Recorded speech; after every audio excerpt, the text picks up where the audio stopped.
In 1620, while the Mayflower was in Provincetown, 18 of its men sailed in a small shallop, searching for a place to live. They came to present-day Eastham, where they were met by a group of Naust. After a brief but violent encounter, the English left towards today's Plymouth. In 2020, we remember this first encounter. We explore its meanings for today and tomorrow. Good evening. Welcome to our Sunset Series. I'm Thomas Ryan, Vice Chair of the Eastham 400 Commemoration Committee. I'm pleased to be joined this evening by Reverend Wesley Williams.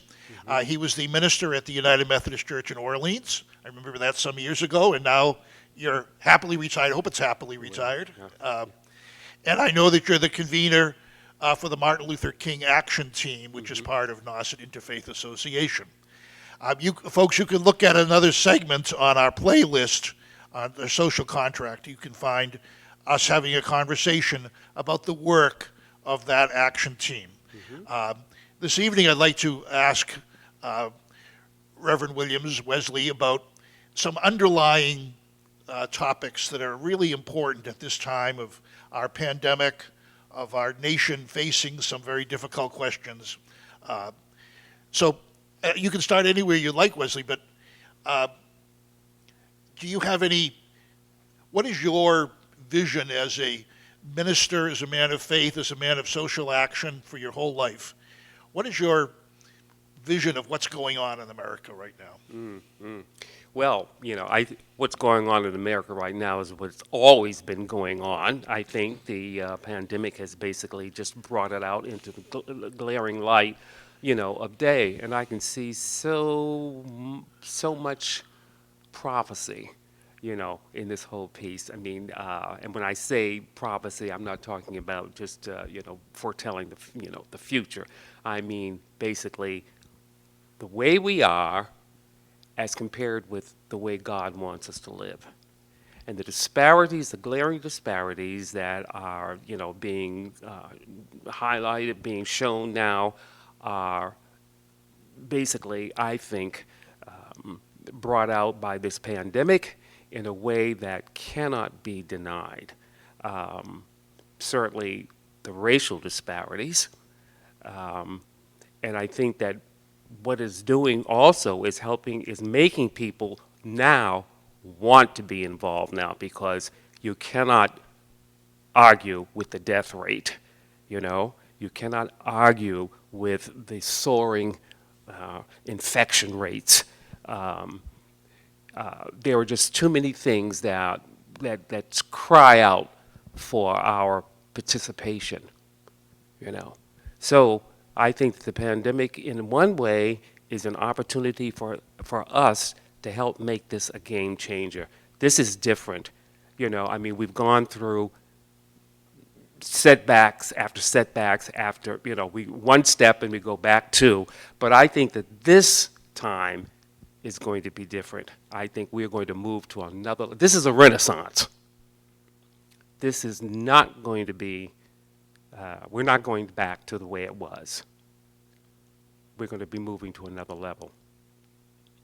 It's been hard for me to capture that hope. I understand what you're saying, and I want to say the same thing. But as a white boy growing up, I grew up in Dorchester, one street away from John Reed, who's now with the NAACP Cape Cod. Yeah, John and I grew up, we're the exact same age. We grew up one street away from each other. There was no chance in hell we would ever meet, because the red line by the real estate people were exactly between our two houses. And so growing up that way, I realized this is hopeless. It's absolutely hopeless. And my family moved because of white flight, moved to Milton to get out of Dorchester because that red line was going to move. And of course, eventually I met John Reed, a black man who's been working at NAACP for a long time. We met down here in Cape Cod. But I've felt, not hopeless isn't the right word, because I try to be a person of faith myself, but feeling that it's going to take a lot longer than my life. And maybe it still will take longer than our lives. But I want to capture that sense of hope that you have, that this will be different. Yeah, well, first of all, just let me say that if you were John's neighbor, then you were my neighbor. I grew up in the South End. Yeah.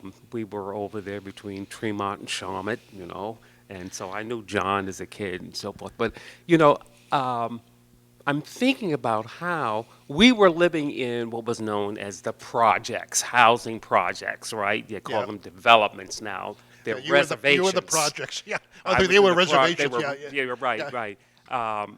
But it was apparent to us as to how the government was segregating housing, Yeah. public housing, even then.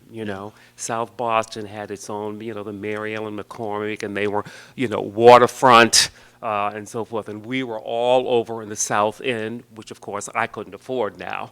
But it was, it was shocking. I mean, particularly as I get older, to realize how the government actually segregated us. The government. I don't know if you've read The Color of Law. Have you read Yes, I that? have. And Yes. so Yeah. forth. I think the author lives down here, doesn't he? I don't know Something where I he think he lives. said. But anyway,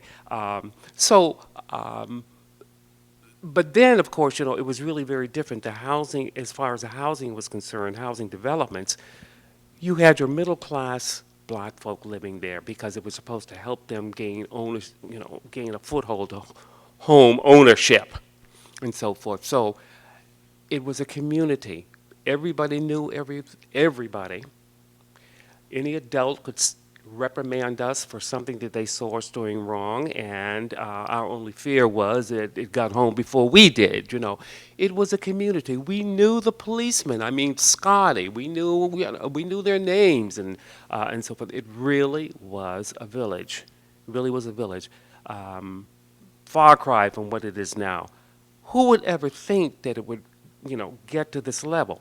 But then on the other hand, when I was a kid, who would ever think that we would have, and I'm not a black president, okay, or that we've come to this point now where we have a black or female of color vice presidential candidate and so forth. And I'm not saying that, we've arrived, but there are certain things that have evolved, that have progressed, that I think that we are going to build on to take us to another level where we will never go back.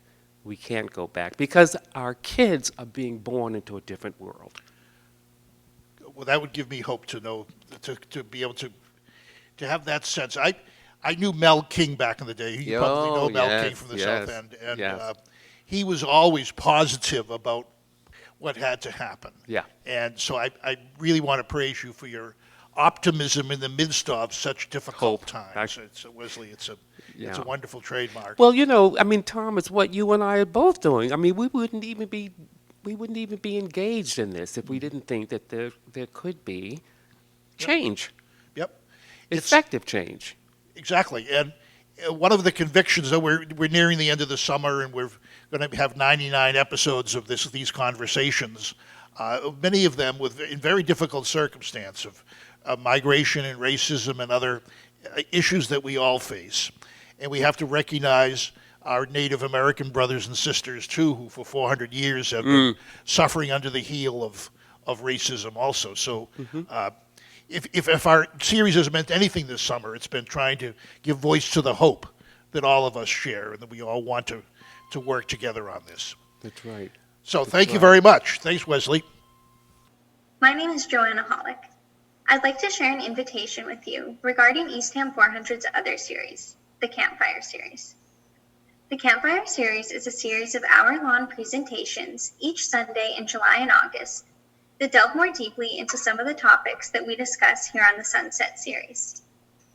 I am happy to announce that our last campfire will be taking place in person. On Sunday, August 30th, this event will occur at the Eastham Windmill at 6 p.m. The same presentation that was given on August 23rd will be given again, featuring John Hanlon, who has led the campfire programs at Cape Cod National Seashore for the past 20 years, and Linda Coombs of the Aquinnah Wampanoag tribe. Admission is free, but registration is required. You can sign up for this event using the form on our website, eastham400.org. We are looking forward to this event and hope to see you there. Thank you.